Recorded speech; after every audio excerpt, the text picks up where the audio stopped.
I don't know if we can talk to the new guest. All right, welcome, new I'll be quiet. guest. Yeah, I saw on the little thing above your camera, it says it's an alternative to Islam, Christianity, and atheism, right? I'd want to Like the know way you said how it would be. Islam, it tells me that you're a Muslim. Yeah. I don't say Islam, right? But Islam. So I Arab. want to know how it would be like a valid alternative to Islam. Oh man, I just explained it to the previous guest. Were you born into Islam or you converted? Born. Oh, okay. So if somebody's looking for a belief system, and let's say you had the three major monotheistic belief systems in front of you, Christianity, Islam, and Judaism, and the three of them are morally comparable. They do as much good as they do bad. They make you a good person. From that perspective, you should always ask what's older, right? Because Islam could be false and Christianity and Judaism could still be true. Christianity could be false, it'll take Islam with it, but Judaism could still stand. If Judaism is false, there is no more Christianity or Islam because they're based off of it. I mean, the characters, Musa, these individuals, they first appear in the Jewish Bible, whether, like you believe we corrupted it or not. So I believe that a newer belief system is easier to corrupt because it could claim to have fixed all the previous errors that may have crept in because of the printing press or whatever. It'll rebrand the old belief system just to in some way carve a little niche for themselves in the religious atmosphere. Like now, God's doing something new. God chose our guy, right? It's very easy to do that. I mean, the Mormons did it also. It's not unheard of. So this is why I think that Judaism is superior. Now, I personally think Judaism is more ethical, mainly because if you look at Islam and Christianity, what they really brought into the mix was storyline, i.e., the narrative and new characters. But in terms of ethics, what made Christianity and Islam ethical is what appears in the Torah. I mean, the Torah is just a book full of commandments, the do's and don'ts that were so impactful, like ethically impactful, that it gave birth to offshoot religions like Islam and Christianity.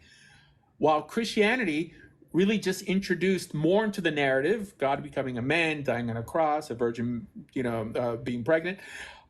Islam also introduced a lot of narrative, but it couldn't improve on the ethics, the morality, which is really what makes God exceptional. God is not God because there's some cool stories about him in the Bible. What makes God God is that he's good. And by emulating him, you can also be good. So that's the main reason someone should want to follow God, not what Christianity and Islam brought to the mix, which is heaven and hell, right? The Jewish Bible doesn't mention heaven and hell. Now, I'm not saying it wasn't a Jewish idea, but it was an idea that Christianity and Islam ran with to coerce people into joining their religion. But the Torah doesn't need to do that. It seems that anyone who's like looking for goodness in their life could gravitate to the Torah because it's telling you how to live a proper existence, and it's not scaring you with hell or promising you heaven in order for you to do it. So even from that perspective, I think it's more sophisticated ethically. But you have any objections to anything I said? Yeah, it seemed like a bunch of like subjectivism, right? I feel like one big post hoc fallacy to say that it's because it's older, it's more rights, and then you say it's improved on morality and ethics. And this is more of a matter of just that I believe it's true, therefore I believe the ethics will be more true as well, right? So I'm not seeing in like an actual reason other than you think that it's the actual source of the Islamic and Christian beliefs. When I'm sure Christians would more so adhere to this, but Muslims do not believe that Judaism is a precursor to Islam. Judaism is just a corrupted version of the religion that Moses and his followers were upon. Yeah. Well, I never said that because it's older, it's better. I'm just saying that I assume anyone joins a religion mainly because they want to offer something to their kids and live a better existence. Assuming Islam and Judaism were moral equivalents, that they make you just as good of a person as each other. From that perspective, you should ask which one's older, which one came out of what. Now, I know that doctrinally, like you believe that Islam doesn't rely on the Torah, or at least the Torah we have, but the original Torah that right. But I don't think an academic would make such a statement. I mean, you're saying that from a religious perspective. Everything I said like didn't come out of my personal religious beliefs. I'm talking like an outsider looking in. Okay, right? Because I'm giving everyone the benefit of the doubt that Islam is as ethical as Judaism. I think Judaism is a little more ethical, but that's my own personal bias.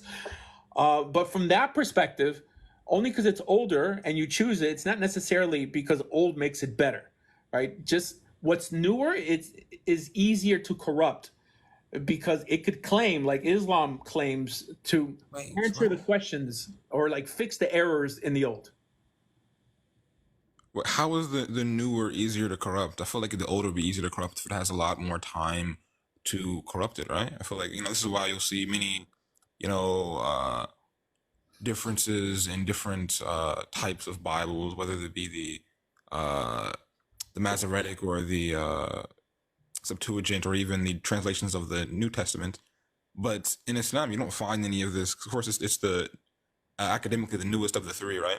But you won't find any of that discrepancy within Islamic scripture, right? So I'm not seeing how that would make it easier to corrupt it just because it's newer. So I think what's newer is easier to corrupt because it's easier to destroy than it is to build. It's easier to accuse something of being fabricated, and thus you came out with another work with the correct version of it than to write it from scratch. Meaning there would have to be an incentive for the Jewish people to corrupt their own text, right? What's the incentive?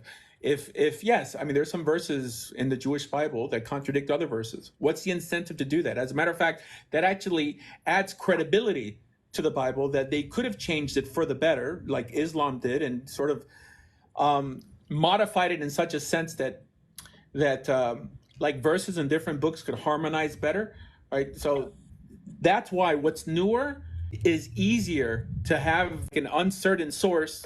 The motives could be nefarious than what's older, because what's older has nothing to compare itself to, while what's new is always trying to outdo what's old.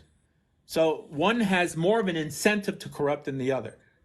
And in terms of errors, there are no errors in terms of the narrative, meaning I'm not talking about an extra word here. Really, what separates a variant like versus a completely different story. In all the Bibles in the world, we have the same number of commandments, with the exception of the Samaritan Bible that adds one extra commandment that glorifies your Mount Gerizim. All the commandments are intact.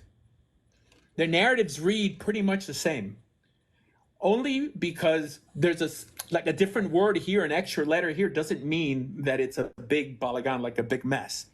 So that's a misunderstanding. With all the Bibles we have, right, it's rare that one says to celebrate the Sabbath on Thursday and the other one says to celebrate it on Tuesday. It's just not there. It's because they're nitpicking with the Torah.